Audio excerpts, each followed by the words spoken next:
Tiene toda la razón el diputado Gabriel Rufián cuando le ha dicho al presunto Ignacio López Viejo que no son tan listos. Digo presunto, porque todos los que salen en los papeles de Bárcenas o de Villarejo con sus iniciales y sus apellidos dicen que ellos no son. Son unos listos, pero yo creo que no son tan listos. Las comisiones de investigación son todo un género, aunque tiene razón Pedro Ballín cuando recuerda que la escenografía hace aguas. Los canallas están arriba y los representantes del pueblo abajo, y así no es tan fácil hacer épica. Pero es verdad que como los comparecientes tienen que no mentir, algo que no es obligatorio en los juicios, pues siempre se avanza un poquito, aunque también depende del personaje. Aznar mintió descaradamente y todavía no le ha pasado nada. No solamente con lo de Irak, también en la comisión de investigación. No son tan listos, porque López Viejo termina reconociendo que es verdad que es un jeta que se paseaba por las moquetas de Génova como pez en el agua, queriendo negar algo que directamente le afectaba. No son tan listos, y cuando les pone la soberbia, meten la pata. Son tan soberbios que les lleva a los demonios que gente a la que desprecian les acorrale, a ellos que van a colegios exclusivos y a restaurantes exclusivos y a discotecas exclusivas precisamente para no tener que juntarse con los que consideran una gentuza. Y pese a todo, ahí que van, a responder a gente a la que mandarían patear si aparecieran en sus salones, como Rufián o los diputados de Unidas Podemos. A esa gente a la que Aznar nunca invitaría a su boda. Tiene razón Rufián, si es que no son tan listos. Y si les va bien en los negocios es porque hay un entramado institucional que les ayuda.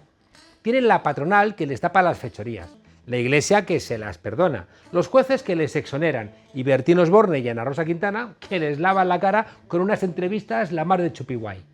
Pero no son tan listos. Hacen negocios, no porque sepan hacer bien nada, sino porque son tiburones en un mundo construido por y para los tiburones. Les va bien porque se saben las trampas. Contratan a abogados caros para que se caguen en el derecho si les pagan bien por ello. Pagan a esquiroles para que rompan las huelgas y sobornan con dinero o con gloria mediática a los políticos de izquierda a los que les encargan dividir a la izquierda. No son tan listos, porque si lo fueran, Rato no estaría en la cárcel, igual que no lo estaría el jefe de la patronal, Díaz Ferrán, ni estaría el emérito Huido, ni estaría imputada Dolores de Cospedal, ni Soraya Sáez de Santa María aparecería como implicada, ni Pablo Casado quedaría tan como un imbécil cada vez que dice que no tiene nada que ver con el Partido Popular corrupto que le llevó a ser secretario general. No son tan listos, porque no pudieron evitar, aunque lo intentaron, el 15M, y tampoco pudieron evitar el nacimiento y que Podemos llegase al gobierno de España. Les quedan, es verdad, reductos de su listeza vinculados a los jueces, a los medios de comunicación y a los políticos de las puertas giratorias que les cuidan sus intereses. Y por eso todavía va a la cárcel la asistente de Cifuentes en vez de Cifuentes. Por eso ofrecen los fiscales acuerdos a los que contratan a Villarejo fechorías. Por eso entrevistan día sí y día también a Díaz Ayuso, que es la protegida de Cifuentes, que era la protegida de Dolores de Cospedal. O por eso todavía son capaces de repartirse entre los empresarios de siempre créditos ICO o ayudas de Europa, o frenan que se le pueda meter mano de verdad, a las eléctricas, aunque un poquito se ha hecho. Y por eso, por estas cosas el PP aguanta. Porque si el PP fuera un partido de izquierdas, os insistimos, ya estaría ilegalizado. Pero no son tan listos, porque nosotros, que siempre hemos sido los tontos de nuestra triste historia, sabemos que no son tan listos y que lo que son, tenemos todas las pruebas, son unos sinvergüenzas. Bienvenidos a la frontera, desobedientes. Posverdad es una palabra relativamente nueva. Se incluyó en el diccionario de la lengua española en diciembre de 2017 y se refiere a la distorsión deliberada de una realidad que manipula creencias y emociones con el fin de influir en la opinión pública y en actitudes sociales. Vamos, lo que llevan haciendo políticos y comunicadores casi toda la vida. En fin, que la posverdad, más que las mentiras de toda la vida, de las patrañas, parece ser que es el derecho a que te creas tus propias mentiras.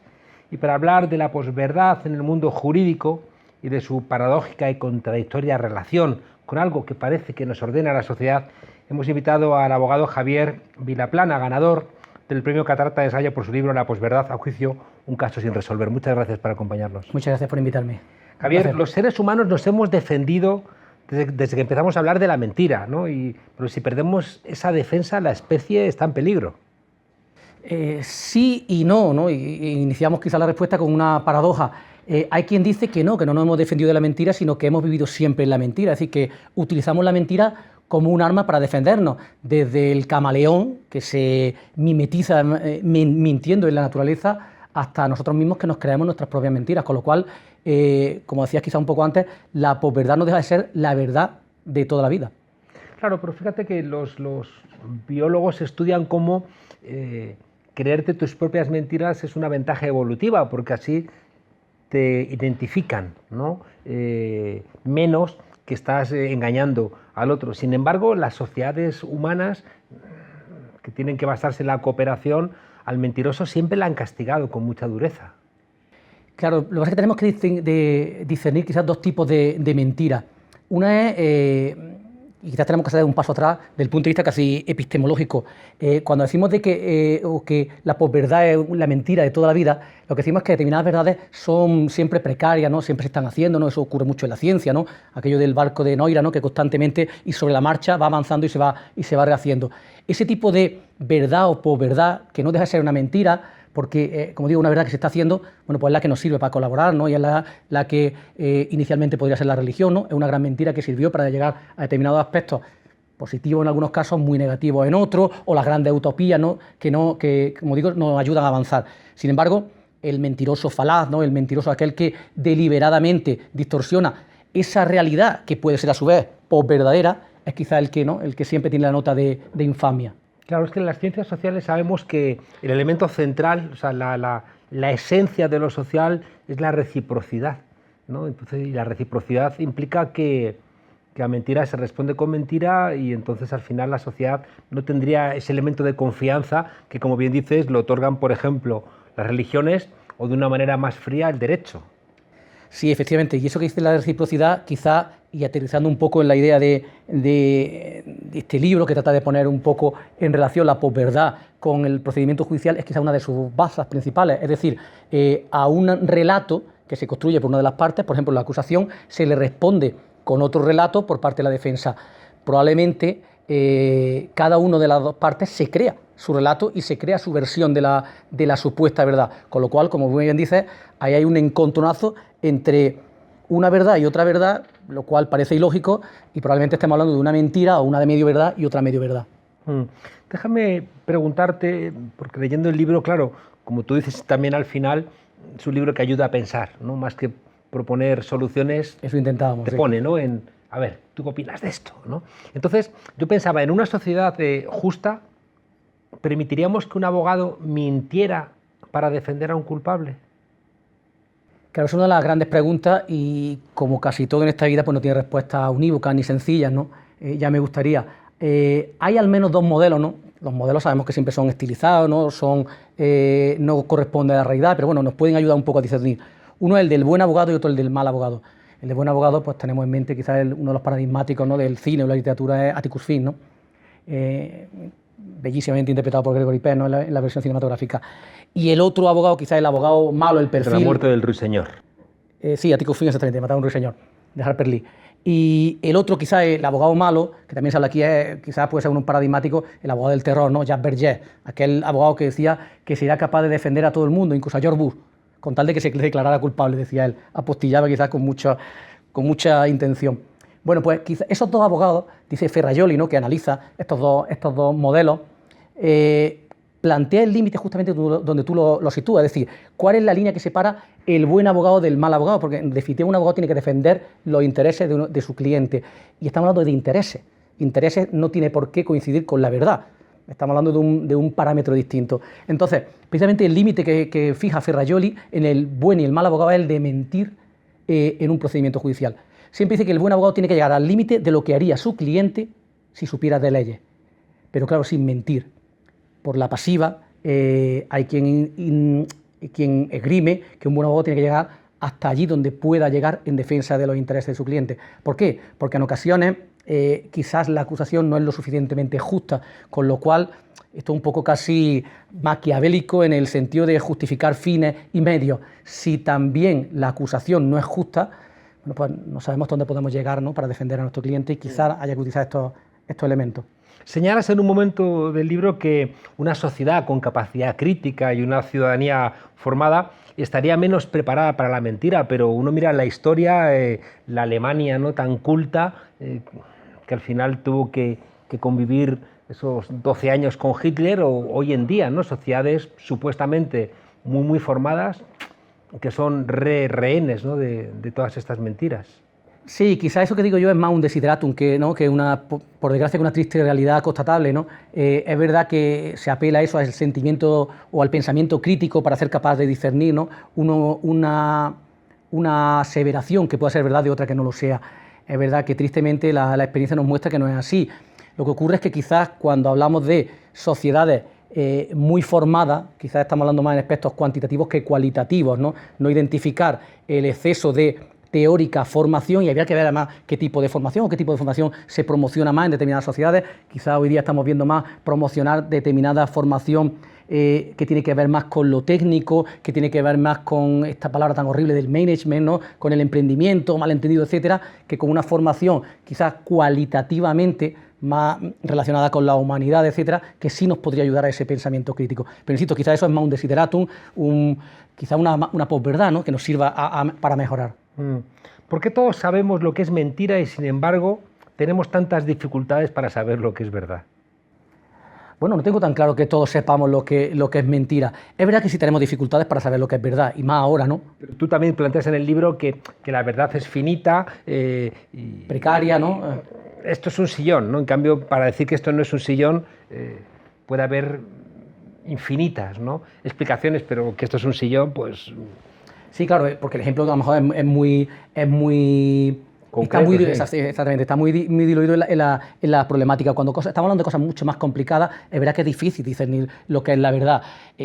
Por ejemplo, la ciencia misma, ¿no? Hasta hace no tanto tiempo creíamos que la Tierra era el centro del universo, y era una verdad incontestable y científica. Es decir, a determinados aspectos, cuantitativamente, cuando se dan determinados elementos, es verdad que es difícil decir qué y no es verdad. Pero igual ocurre con la mentira, no creo, y más en estos tiempos, ¿no? Empezabas tú hablando de las circunstancias políticas y las circunstancias que tienen que ver con los medios de comunicación, cada vez más complicado, ¿no? Discernir qué es verdad o qué es no, y qué es mentira y qué no. Porque eso se diluye en los márgenes, ¿no? Yo recuerdo cuando hacía el COU, que ya en la EBAU, pero en fin, va cambiando de nombre, que una de las pruebas típicas era la de analizar un texto, ¿no? Y te preguntaban, el texto literario, el texto periodístico, ¿es opinión o es información? Y más o menos uno tenía claro, ¿no?, qué podía ser información, con su sesgo, etcétera, y qué era opinión. Hoy día eso se diluye, con lo cual ni la verdad ni la mentira están tan claras. Ya, claro, y ahí en el libro constantemente se plantea si existen los hechos o solamente existen las interpretaciones.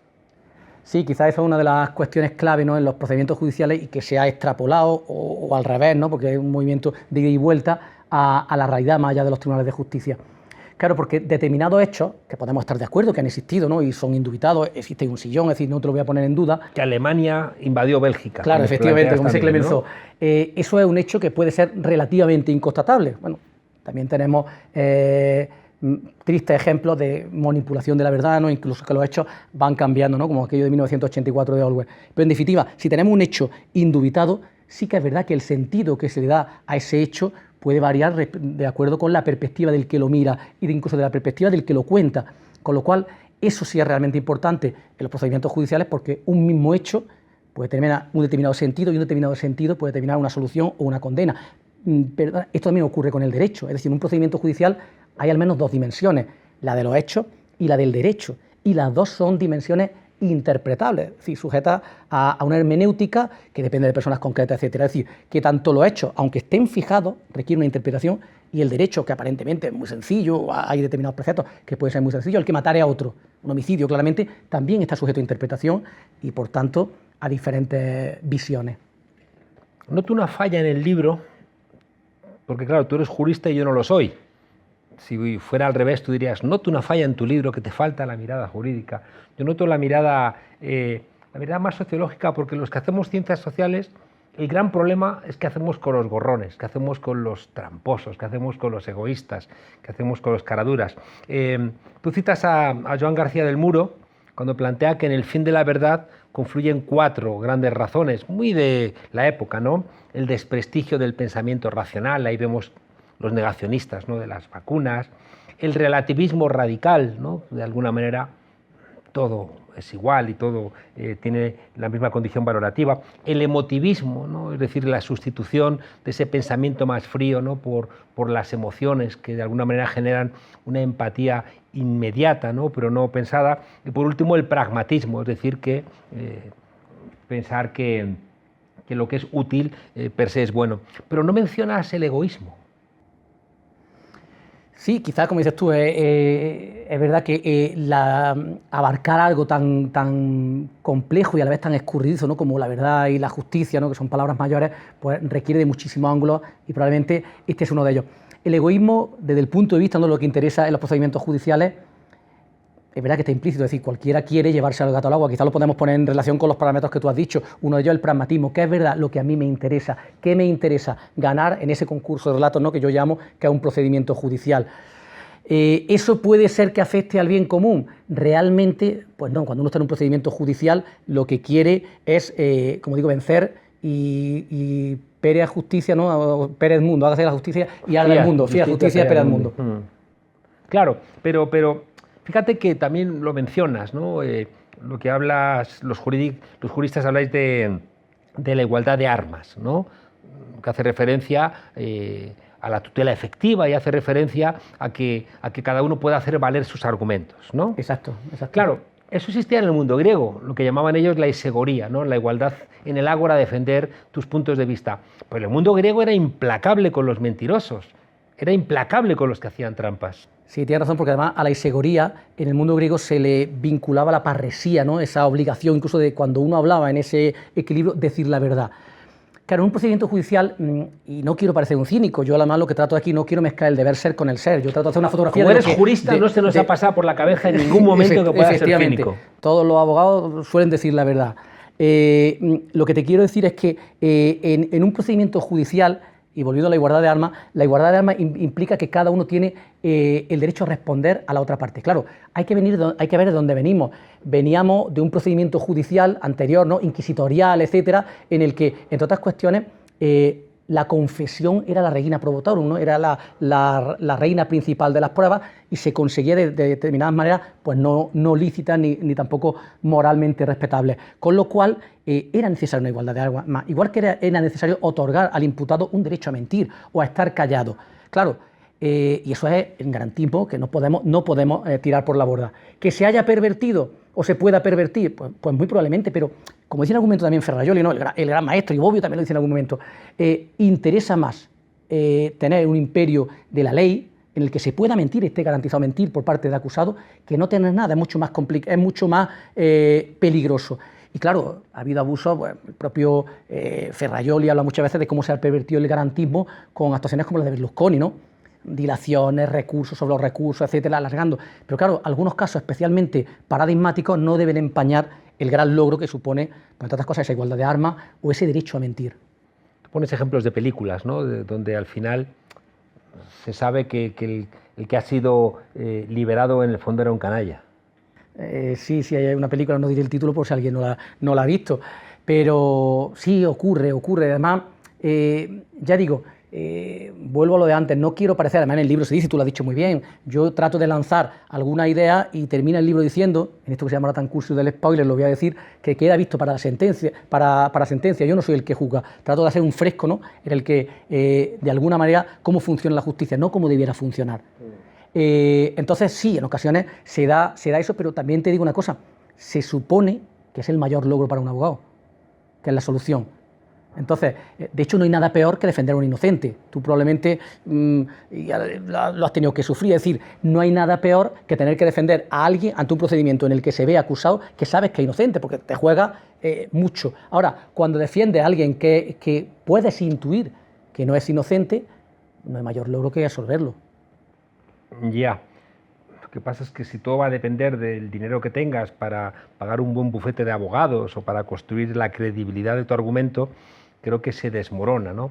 Es decir, a lo largo de todo el libro me queda un poco la duda, y mira que tú te vas también, ¿no?, al pasado a buscar fuentes, pero ¿en qué medida la justicia no es una justicia de clase, de género y de raza, ¿no? Donde si eres pobre, trabajador, si eres negro, gitano, indio, si eres mujer, estás jodido.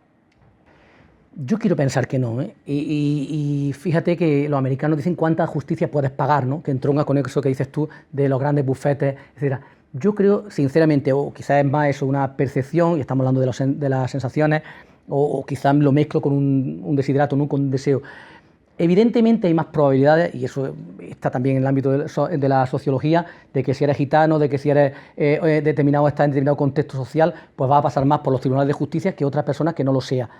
Pero que eso al final del día suponga que tengas más o menos garantías judiciales, no lo quiero pensar, porque además hay compañeros, yo mismo, que junto a su labor normal participan en turno de oficio, etcétera, y es una labor encomiable, lo hemos visto hace poco aquí en Madrid, ¿no? También con las ventas de pisos a fondos buitres. Es decir, quiero pensar que tiene que ver más con la habilidad, quizá posverdadera, que con los medios económicos, al menos en determinados casos. Yo siempre me gusta asimilar la tarea nuestra, quizá en ese ponerla en relación con el cine y literatura, con la de los 7 samuráis. Los 7 samuráis se dejaron la piel y alquilaban su espada por 3 comidas de arroz. Pues hay muchos abogados en España de trinchera, abogados y abogadas, que participan de eso y finalmente pues se llegan a soluciones justas. Me gusta mucho una parte del libro donde hablas de alguna manera cómo un juicio sin gente es una farsa, una obra de teatro sin público es apenas un ensayo, ¿no? Y cómo de alguna manera se genera una empatía imaginaria con esa publicidad que está en la base de los derechos humanos. Sí, efectivamente. La publicidad en los procedimientos judiciales es esencial, ¿no? Tiene que ver con eso que hablábamos antes de los procedimientos oscurantistas, inquisitoriales, en las que, como el proceso de Kafka, uno le imputaban y no sabía a qué se atenía y además entraba dentro de una serie de callejones laberínticos en los que no sabía dónde se encontraba. Que sean públicos es una garantía. ¿Por qué? Porque implica que determinados vicios, determinados tics, determinadas fallas que pudiera tener el sistema, pues se pueden ver a la luz, ¿no? Todo lo que sea acabar con la opacidad, pues evidentemente es buena y se genera además, como decía, esa empatía imaginaria que supone, como también decía Ticufín, ¿no? Y volvemos a él, el calzarse los zapatos de otro, ¿no? Al ver a alguien en un procedimiento judicial, muchas veces es más fácil entenderlo, a lo mejor no justificarlo, pero sí entenderlo. Claro, hay una cosa muy inquietante en tu libro. Dices, primero hay que interpretar los hechos en un juicio, pero luego también hay que interpretar el derecho, ¿no? Y los jueces, pues son jueces que son hombres, son clase media, alta, son blancos. Sí, efectivamente. De hecho, viniendo hoy para aquí en el tren, quizá me anticipaba, no quiero decir eso, pero me anticipaba eso que dices tú de la falla del libro en cuestiones de las ciencias sociales. Y pensaba que sería muy interesante, quizás como otra opción para estudiar este tema, hacer algo de antropología judicial, ¿no? Algo como lo que hizo Bruno Latour, ¿no? Cuando se fue a Texas a ver cómo los científicos estaban en el Instituto Salk, ¿no? Etcétera, pues irse y hacer una labor cualitativa de cómo funcionan los jueces, porque ocurre, como tú bien dices, es verdad que son un poder del Estado, son un poder muy importante, pero luego son personas de carne y hueso, con sus niños que tienen que llevarlos al colegio, y con su problemática y su ideología. Es decir, sobre este tema es verdad que algo hay, y algo se cita muy de pasada aquí, acerca de los estudios críticos del derecho, ¿no? Duncan Kennedy, etcétera, y que él hacía una tripartición de tipos de jueces, los jueces que son bipolares porque dictan sentencia en un sentido y en otro, interpretan la ley en un sentido y en otro, o los jueces que son activistas, progresistas, o los jueces conservadores. Es decir, que en definitiva, al interpretar la ley le podemos dividir cualquier precepto, ¿no? Que sea especialmente complejo, en dos grupos, en dos segmentos. Un núcleo duro, aparentemente, que no debe ser susceptible de interpretación porque es muy claro, pero luego hay como un área de indeterminación que la envuelve, una nebulosa, que ahí caben determinadas interpretaciones. Claro, y ahí está la labor del juez con su carga personal. Por eso digo, quizás sería un tema interesante. En el yo sí te creo de las feministas es la palabra la que va a construir el relato y al final también el resultado final. Efectivamente, además, yo que tengo la suerte o la desgracia de llevar muchos temas de violencia y llevar a las víctimas, digo justamente eso, pero es que suele ser así. El principal argumento de defensa que tiene una víctima, porque además la violencia de género suele ocurrir, no se levanta acta, ¿no?, de una agresión ni de un insulto, sino que suele ocurrir en el domicilio, en lugares privados, es su relato. Es así, o sea, realmente el principal elemento de defensa es su relato. Es verdad que la jurisprudencia exige una serie de requisitos para ese relato, es verdad que poco a poco se está avanzando en cuestiones que tienen que ver con la interpretación de género. ¿Por qué usted no denunció? ¿Por qué denuncia ahora? Usted hay que ponerse en lugar de esa señora. ¿Por qué no denuncia? Bueno, pues porque estaba anulada, por una serie de circunstancias que hacen que debamos interpretar su relato a la luz de determinadas circunstancias que tienen que ver con su situación de sometimiento, porque trae causa de estructuras patriarcales, etcétera, etcétera, etcétera. Claro, claro. Oye, que nos hemos comido el tiempo.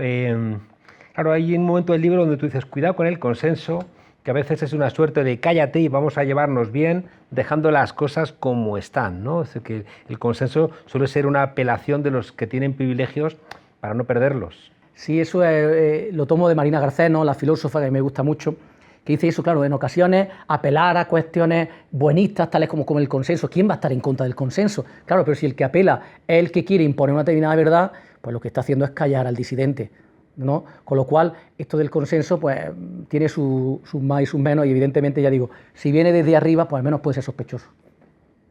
Una de las soluciones que yo encuentro como politólogo a una buena parte de los problemas, mirando cómo se hace en determinadas empresas o cómo funciona Wikipedia, me encuentro con que todos los conflictos se solventan de dos maneras: consultando a los expertos y permitiendo que hablen todas las personas afectadas de una manera u otra por la decisión.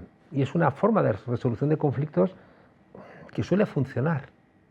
Sí, cada vez además aquí se aboga más por esas maneras de justicia restaurativa, ¿no? Métodos alternativos de resolución de conflictos que no sean como estos, en los que en definitiva no estamos hablando de un diálogo. En un procedimiento judicial no hay un diálogo, hay un debate, y el que está en un debate quiere ganar. Y coincido con algo que dices tú, es que la ciencia no solventa todos los problemas. Hay otros saberes que no son científicos, que son saberes sapienciales, ¿no? que te ayudan a entender cosas que son las artes, la literatura, la religión, las costumbres, la poesía, que te abren otras vías de conocimiento que es que no están en la ciencia. Efectivamente, y más lo que tiene que ver con lo humano. El derecho trata con personas, quizás eso además es uno de los elementos del libro. ¿Por qué se citan películas? ¿Por qué se citan libros? Porque hay determinados cauces para llegar a determinadas verdades, sea lo que sean, que son mucho más fáciles de acercarse a ellas a través de la poesía, a través del arte, etcétera. Todo lo que tiene que ver con lo humano tiene que ver con lo científico, pero somos algo más que ciencia, somos algo más que biología, ¿no? Termina el libro con un callejón sin salida donde dices, pónganse ustedes a pensar. Sin embargo, yo otra vez como politólogo he llegado a una solución, que no es mía, por supuesto, sino que forma parte de la discusión que tenemos en las ciencias sociales, que es la desobediencia civil. Es decir, en sociedades formalmente democráticas tú puedes confrontar, porque no es verdad que la legalidad y la legitimidad sean iguales, porque la sociedad avanza y Rosa Parks tenía razón al no quererse sentar en la parte de delante del autobús, y es precisamente la asunción de su condena la que abre la mente de la gente y hace que el derecho avance, ¿no? Entonces la desobediencia civil como un elemento, bueno, de conciencia de gente que está un poquito más avanzada, pero que por su propio coraje ayuda a que la sociedad avance. Sí, sin duda, parte de una premisa que es radicalmente cierta, que es que legalidad y legitimidad no tienen por qué coincidir, en ocasiones coinciden, con lo cual, claro, en una sociedad injusta, el lugar del hombre justo es la cárcel o no, o es la desobediencia civil. Por eso te decía que no está a lo mejor tan claro cuáles son los límites del buen y el mal abogado. Ante una acusación que se basa en una ley injusta, ¿por qué no va a atacar directamente el propio procedimiento judicial? ¿Por qué no vas a defenderte no en el proceso, sino contra el proceso a través de tácticas o de maneras como la desobediencia civil o las estrategias de ruptura? Javier Vilaplana, Premio Catarata de Ensayo con la posverdad a juicio, un caso judicial sin resolver. Muchas gracias por esta invitación a pensar. Muchas gracias a vosotros, de verdad. Cuando uno abre la página web de Tubacex, lo primero que se encuentra es un eslogan: la gama más amplia de soluciones tubulares. Tubos de acero inoxidable, sin soldaduras, en altas aleaciones de níquel, tubos mecánicos. Soluciones tubulares, todas las del mundo. En cambio, soluciones laborales, pues no. 800 trabajadores en huelga y no parece que tengan perspectivas de diálogo. Un ERTE convertido en ERE que se ha llevado por delante 129 empleos y la incertidumbre a otros 800 trabajadores ante la amenaza total de cierre en el País Vasco. 800 familias peleando por sus derechos, porque lo dice la Constitución y el sentido común. Y para escuchar esta reflexión de un pueblo que sabe que sin la lucha no hay derechos, entrevistamos hoy a Aitor Bordagaray, trabajador despedido de Tubacex. ¿Cómo estás, Aitor? Un saludo. Buenas tardes. Mediodía. Oye, Aitor, la excusa de la empresa es que en los últimos meses había bajado la facturación. Una empresa que ha tenido beneficios desde el 93 a 2020. Nosotros fuimos considerados trabajadores esenciales, o sea, hasta el último día e incluso los primeros días después de declararse el estado de excepción, tuvimos que acudir a nuestros puestos de trabajo y seguían controlándonos hasta el último segundo para que produjéramos todo lo posible. O sea que esa excusa se viene un poco abajo. Tubacex es una empresa 100% vasca, ¿no? Fundada en el año 63 en Llodio y que se convirtió en una multinacional. Bueno, Tubacex nació aquí, sí, en Llodio, justo aquí enfrente donde estamos en este momento, detrás del piquete. Salió justo al lado de la empresa que se llama Ceros, que la reconversión industrial se trasladó a otra zona, que perdimos aquí más de 1000 empleos y nació aquí y luego se extendió hacia Amurrio. En Amurrio tenemos una acería, una pequeña acería, y luego también hicieron otra planta de producción. A partir del 2000 empezaron a comprar, compraban plantas tanto en Estados Unidos como en Austria, y ahora sí que compraron otra, a raíz de que vino el nuevo CEO, que es Jesús Esmoris en este momento, se compró otra en Italia porque su interés era aparecer como líder mundial de las soluciones tubulares. Entonces compraron. Claro, y en ese discurso multinacional, India, Italia, cualquier compromiso con los trabajadores de Euskadi desaparece. Bueno, nosotros somos conscientes de que ellos tienen plazas productivas en otros lados, pero también somos muy conscientes, y la dirección lo sabe, de que realmente el tubo de calidad sale de aquí y que ellos no lo pueden producir a día de hoy en ningún otro sitio. Entonces, nosotros, esto no es una planta de producción de coches que haces el mismo coche en la India que en Euskadi. El coche que hacemos o el tubo que hacemos en Tubacex de aquí, de Llodio, de Amurrio, no sale de ninguna otra planta. Los tubos que realmente son de mayor valor añadido salen de aquí. Ya. Oye, 113 días de huelga y la Ertzaintza no ha sido especialmente amable durante todo este tiempo. No, primero nos intentaron criminalizar, nos han golpeado, nos han empujado, nos han provocado. Venían 120, 130 agentes diariamente, tanto a la mañana como a la tarde, para empujarnos, para provocarnos. Nosotros en todo momento hemos opuesto una resistencia pacífica, nos hemos podido sentar, que ha sido sentarnos en el suelo ha sido lo más violento que hemos hecho, y tirar petardos. Pero vamos, comparado a los porrazos que nos hemos llevado, nada que ver. Ellos han sido los violentos, ellos han provocado y, como te digo, han aprovechado sus medios de comunicación, los medios de comunicación que tiene el PNV y el grupo Vocento, que ambos tienen responsables en el Consejo de Administración y que hacen muy bien su trabajo para que nos criminalicen.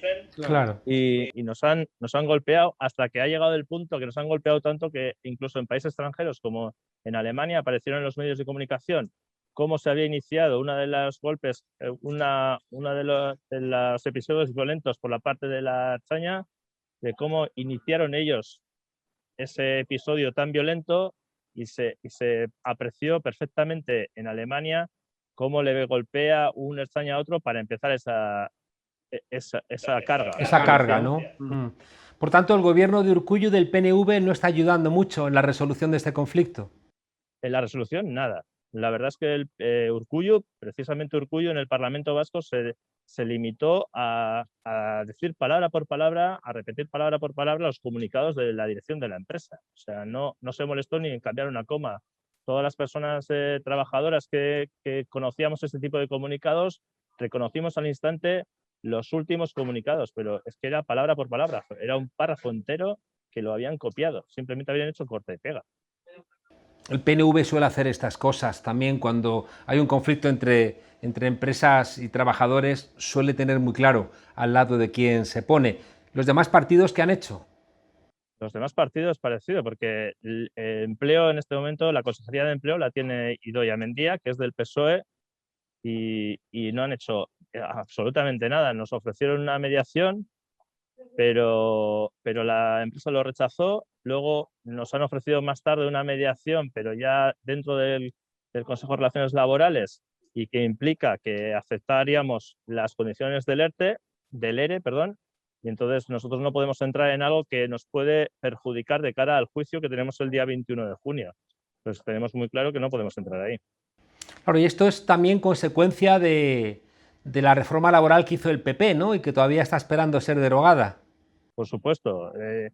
A lo largo de este proceso, dentro de esta zona hemos visto que hay muchas empresas que están en la misma situación, que siguen el mismo guión empresarial de cómo atacar a los trabajadores. Y, por ejemplo, tenemos compañeros de ITP que gracias a la bendita reforma que aplicó Rajoy, pues a pesar de que tener un informe en contra de la Inspección de Trabajo, se tuvo que enfrentar a un juicio en el que al final el TSJ del País Vasco le dio la razón a los trabajadores, pero han tenido que llegar a un juicio en el que si no se hubiera hecho esa reforma, no hubieran tenido que enfrentarse, porque el informe era contrario de Inspección de Trabajo y anteriormente a la reforma laboral, una vez que se posicionaba en contra, ya no había que ir ahí.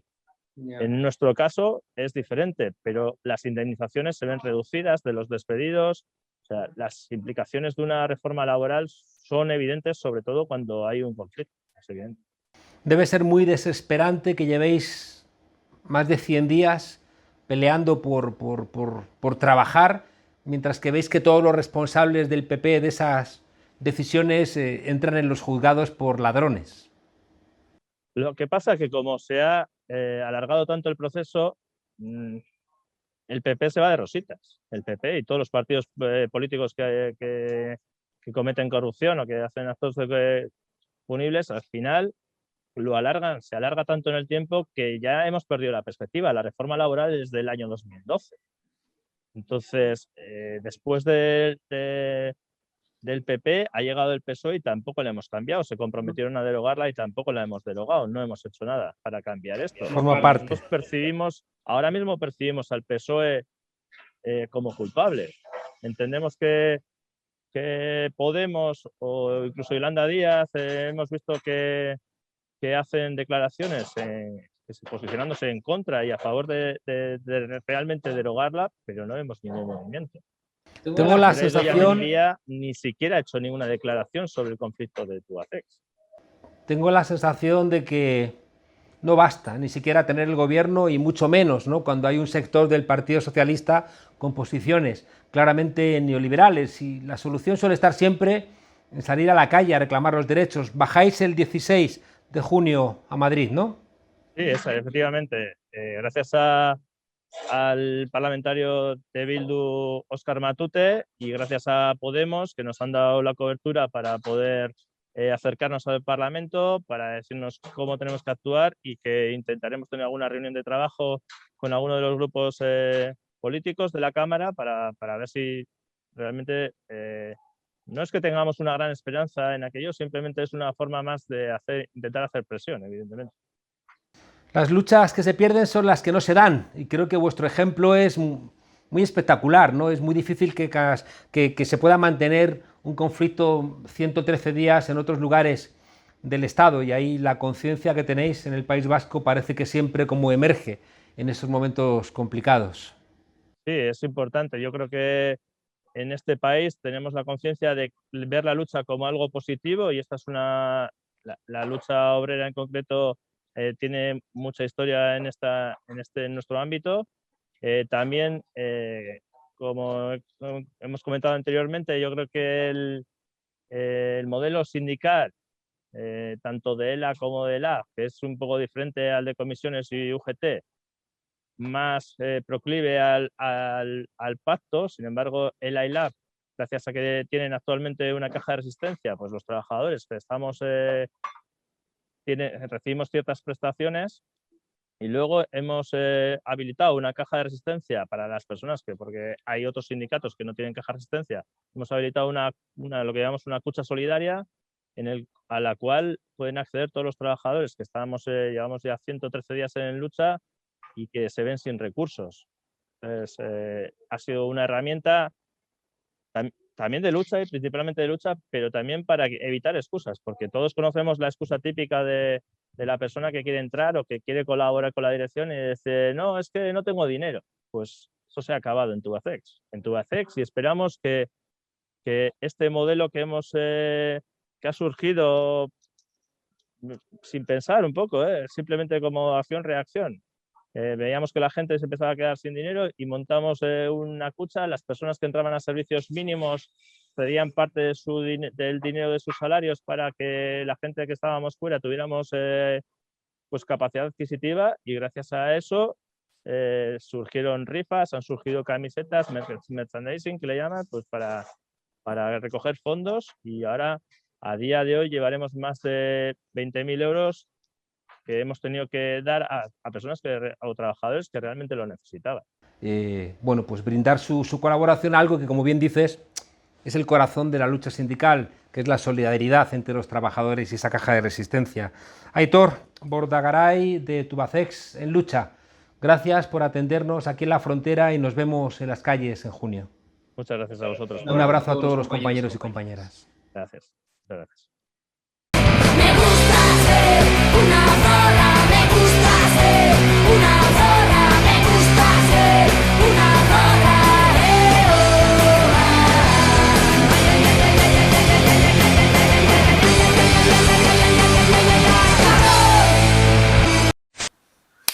Bienvenidas al Tornillo, el microespacio feminista en la frontera. Hoy vamos a hablar de la familia. O sea, tía, a ver, ¿qué tenéis en contra de la familia? La familia es lo más importante, la familia es el amor, la familia es la vida. Pues desde aquí queremos felicitar a todas las personas que sean tan afortunadas de encontrar en su familia un espacio de cuidado, de apoyo, de seguridad, de amor. Pero lo cierto es que el concepto de familia está mucho más idealizado, mucho más sublimado y mucho más manipulado que las realidades familiares que vivimos la mayoría de las personas. Independientemente de lo mucho que quieras y lo feliz que te haga tu familia, a estas alturas es imposible no reconocer que es un elemento clave en la estructura social necesaria para que se den los sistemas capitalista y patriarcal. La fórmula que hoy conocemos como familia nuclear, compuesta por un padre, una madre y sus criaturas, a poder ser la parejita, en realidad es una fórmula que impulsó el capitalismo para garantizar que las personas se agruparan de manera que hubiera quien salía a ser explotado en las fábricas, hubiera quien se quedaba en casa a garantizar la supervivencia de quienes salían a ser explotados en las fábricas, y la unión de estas personas garantizara la reproducción de nuevas personas futuras explotadas en las fábricas o futuras cuidadoras de los explotados. ¿Qué dices tú? A veces las fórmulas empiezan mal pero acaban bien. La cuestión es que ahora mismo el pensamiento capitalista y patriarcal nos obliga a sacralizar la idea de familia, aunque esta no sea ni mucho menos un espacio de seguridad, ni de cuidado, ni de amor para mucha gente. Por ejemplo, es un espacio de explotación en el trabajo doméstico. Según cifras del Instituto Vasco de la Mujer, en la Comunidad Autónoma Vasca las mujeres hacemos el 89% del trabajo gratuito de cuidados. No creo que en el resto de autonomías sea muy diferente. Trabajo gratuito se llama explotación. Si las mujeres hacemos prácticamente todo el trabajo gratuito de cuidados en casa, quienes nos explotan son esos hombres que están al lado en el sofá o en la cama, o los que tú misma pariste. Pero como son tu familia.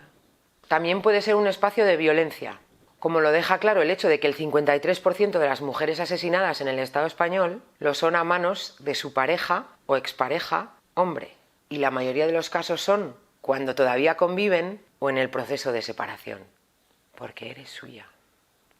Y muchas veces también son espacios de violencia contra las criaturas. Según cifras de la Unión Europea, 1 de cada 3 niñas y 1 de cada 7 niños sufren algún tipo de agresión sexual antes de los 13 años, y en el 80% de los casos el agresor es un hombre de su círculo íntimo, casi siempre de su familia. Por no hablar de todas las personas LGTBIQ que han encontrado en sus familias su mayor espacio de represión y su principal obstáculo para ser libres. O sea, ¿y entonces ahora qué hacemos? ¿Abolimos la familia? ¿Odiamos a las familias felices? ¿Prohibimos la familia? En realidad, quizá lo que deberíamos hacer como sociedad es dejar de imponer relatos idílicos sobre espacios que no se construyeron para que la gente fuera feliz, ni libre, ni se cuidara mutuamente. Quizá lo que deberíamos hacer es empezar a señalar, a buscar, a destacar los espacios de relación en los que encontramos cuidado mutuo, apoyo, colaboración, acompañamiento, tranquilidad, libertad, independientemente de si los ha bendecido Dios o el capitalismo. Hoy os dejamos con una frase de Paul Preciado. Cada mañana salgo y pienso en no volver, en desertar de la familia como se deserta de una guerra. Hasta la próxima vez que nos dejen salir.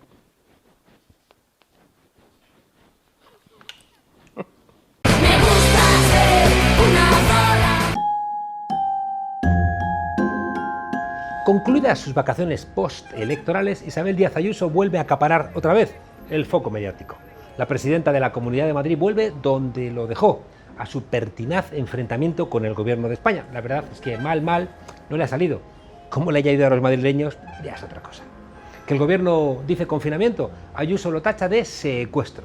Que Moncloa levanta el estado de alarma, Ayuso contesta que es una irresponsabilidad. Que el Consejo Interterritorial del Sistema Nacional de Salud acuerde unas medidas contra el coronavirus, Ayuso dice que eso no lo va a acatar.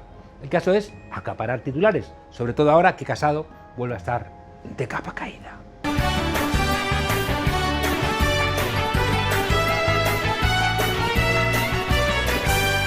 La presidenta de Madrid dice que no cuenten con ella porque las medidas anti-COVID se ceban con la hostelería y que con las cañas de los madrileños no se juega. ¿Qué hacer ante esta nueva rebelión? El gobierno de Mariano Rajoy lo tendría claro, pues aplicaría el 155, precintaría los bares y forraría a leches al que insistiera en tomarse la penúltima en el bar de la esquina fuera de las normas. Otra opción sería convocar una macromanifestación en Colón en contra de la presidenta de Madrid, todo lleno de banderitas y con el himno a todo trapo, ¡España se rompe! El consenso del 78 al garete, por culpa de la insolidaridad de una región en manos de unos populistas que solo quieren el enfrentamiento. La verdad es que el argumento sería bastante correcto. ¡Mátala, mamá! ¡Mátala! ¿Por qué esta ofuscación de Ayuso contra el gobierno de su país? ¿Por qué esa obsesión en seguir dando titulares? Pasadas las elecciones del 4 de mayo, ¿qué más le queda por ganar? ¿Y si le queda por ganar todo? En primer lugar, la presidencia del Partido Popular en Madrid. Reeditar el hiperliderazgo de Esperanza Aguirre, algo que hasta hace poco ponía de los nervios a Pablo Casado. ¡Ay, qué poco dura la alegría en la casa del pobre! Otra vez la misma historia. De nuevo todo el poder concentrado en una misma persona, con los riesgos que eso implica. Mira lo que le pasó a Roma cuando Julio César decidió cruzar el Rubicón desoyendo a su Senado. No importa lo que queramos, una vez que lo obtenemos, luego queremos algo más. Así progresa el mundo. Y como la ambición de Ayuso no tiene límites, pues siempre querrá más. Y encima con Miguel Ángel Rodríguez susurrándole al oído: tú puedes, escalón a escalón, piso a piso, hasta la 7ª planta de Génova 13. Y si ya no están en Génova, da igual, le seguirá diciendo: adelante, adelante, que tú puedes. Ay, Casado, cría buitres y te sacarán de Génova. Buitres por encima de la Gürtel o de la Kitchen esperando cualquier debilidad. Tic-tac, Casado, tu amiga Ayuso se acerca. Y dejadme que os diga algo. De ser un partido de izquierdas, el PP estaría ya ilegalizado. Hasta la semana que viene, desobedientes.